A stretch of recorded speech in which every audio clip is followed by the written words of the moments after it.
कहते हैं ना, माँ तो माँ होती है, लेकिन कुछ माएं मम्मी का बॉडीगार्ड ज्यादा होती है। और यही कहानी है हमारी पिंकी की। पिंकी सफाई करने के लिए झाड़ू उठाती है। अरे अभी तक सफाई नहीं हुई, कोई बात नहीं, आज मैं सफाई कर देती हूँ। तभी माँ सरला देवी दौड़ कर आती है और चिल्लाती हुई कहती है, अरे रे रे रे, क्या कर रही है? झाड़ू से नीचे रख इसे, तेरे हाथों को धूल लग जाएगी, स्किन खराब हो जाएगी तेरी। पिंकी धीरे से कहती है, माँ खाली बेटे बोर हो रही थी, बस थोड़ा सा ही तो कर रही थी। इस पर सरला देवी पिंकी को डांटती है, नहीं कुछ नहीं करना तुझे, तू अभी बच्ची है, तेरा तो आज तक दूध का दांत भी नहीं गिरा सही से, काम के चक्कर में तुझे चोट लग गई तो। एक ही तो बेटी है तू मेरी। पिंकी 21 साल की हो चुकी थी, लेकिन माँ की नजर में अब भी 5 साल की बच्ची ही थी। पिंकी फोन में खाने की वीडियो देख रही है। खाने की डिश देखकर पिंकी खुश हो जाती है। अरे वाह, ये डिश बनाना तो बहुत आसान लग रहा है, मैं ट्राई करती हूँ। पिंकी गैस ऑन करती है तो माँ भागते हुए आती है। हे भगवान, तू गैस के पास क्या कर रही है? हाथ जल जाएगा तेरा, हट। मैं कर लूंगी, कितनी बार कहा है कुछ खाने का मन हो तो बता दिया कर, खुद रसोई में क्यों जाती है बिटिया। सरला की बातें सुनकर पिंकी को गुस्सा आता है। माँ, सब लड़कियां खाना बनाना सीखती है, सब घर के काम करना जानती है, फिर मैं क्यों नहीं सीख सकती?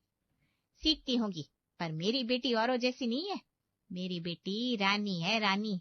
रोटियां नहीं, उसे तो सिर्फ गुलाब जामुन खाने चाहिए। मेरा बस चले ना तो मैं तुझे बेड से पैर भी नीचे उतारने ना दूं।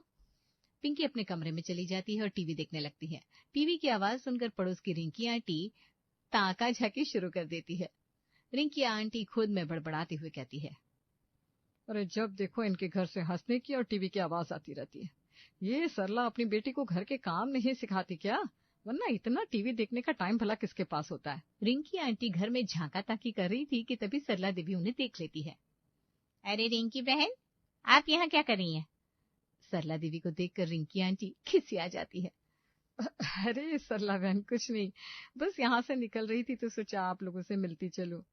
वैसे अब तो आपकी पिंकी सयानी हो गई है, घर के काम सीखने तो ना उसे। कल को ससुराल जाएगी तो घर के काम करना तो आना चाहिए ना। अरे रिंकी बहन, इतनी भी क्या जल्दी है? अभी तो मेरी पिंकी बहुत छोटी है, उसको कहीं चोट लग गई तो ससुराल में सीख लेगी, वहां कौन सा मैं जाकर उसे बचाने वाली हूँ। और देखते ही देखते पिंकी की शादी राजू से हो गई, लेकिन साथ ही उसकी जिंदगी का असली टेस्ट भी शुरू हो गया। शादी की पहली सुबह पिंकी की सास कमला देवी जोर से चिल्लाती है, बहू, है बहू, उठो जल्दी, 5 बज गए, जल्दी से तैयार होकर किचन में आओ, बहुत काम है, आज तुम्हारी पहली रसोई है। सास की आवाज सुनकर पिंकी हड़बड़ाते हुए उठती है और खुद से कहती है, क्या ससुराल में सुबह के 5 बजे उठना पड़ता है? लेकिन मुझे तो 10 बजे तक सोने की आदत है। और पहली रसोई, मुझे तो कुछ भी बनाना नहीं आता, माँ ने तो मुझे कुछ सिखाया ही नहीं।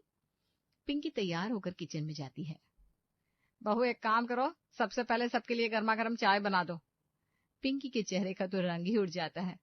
अब वो ससुराल में पहले ही दिन अपनी सास से किस मुंह से कहे कि उसे चाय तक बनानी नहीं आती। पिंकी चाय का बर्तन लेती है, उसमें पानी डालती है और नमक मिर्ची सारे मसाले डालना शुरू करती है। ये देखकर सास उसे गुस्से से देखती है। अरे बाबू, ये क्या बना रही हो? वो मम्मी जी, आप ही ने कहा ना चाय बनाने के लिए। ये सुनते ही कमला देवी अपना माथा पीट लेती है और गुस्से से चिल्लाते हुए कहती है, हे भगवान, क्या नमूना बहू पल्ले पड़ गई, तुझे चाय तक बनानी नहीं आती? हटो, मैं सिखाती हूँ, एक बार ही सिखाऊंगी, ध्यान से देखो, और कल से तुमको ही चाय बनानी है, समझी? कमला देवी पिंकी को डांटते हुए चाय बनाना सिखाती है। पिंकी को कमला देवी का डांट सुनना बिल्कुल अच्छा नहीं लग रहा था। वो मन में सोचती है, काश माँ ने चाय बनाना सिखाया होता तो आज मुझे इस तरह सास की बातें तो नहीं सुननी पड़ती। पिंकी की पहली रसोई की रस्म। पिंकी सास से पूछकर खाना बनाने की कोशिश कर रही है। मम्मी जी, ये सब्जी धोकर काटूं या फिर काट कर धोऊं? पिंकी के सवाल सुनकर कमला देवी का माथा घूम जाता है और वो पिंकी पर चिल्लाते हुए कहती है, हे भगवान, बिल्कुल ही अकल की दुश्मन बहू मिली है। अरे तुझे इतना भी नहीं पता कि सब्जी कैसे काटनी है? अपने मायके में रसोई का मुंह ही नहीं देखा क्या कभी? कमला देवी की डांट सुनकर पिंकी को बहुत ज्यादा बुरा लगता है। अब तो कमला देवी से खाना बनाने के बारे में पूछने में भी उसे डर लग रहा था। पिंकी सब्जी बनाने लगती है और मन में सोचती है, हे भगवान, मुझे तो पता ही नहीं कितना मसाला डालना है खाने में। अगर मम्मी जी से पूछने गई तो वो फिर से सुनाएंगी। क्या करूं? अंदाजे से डाल देती हूँ। पिंकी सब्जी में 10-12 चम्मच नमक डाल देती है। सब लोग खाना खाने बैठते हैं। पति राजू जैसे ही खाने का पहला निवाला खाता है तो वो खाना थूक देता है।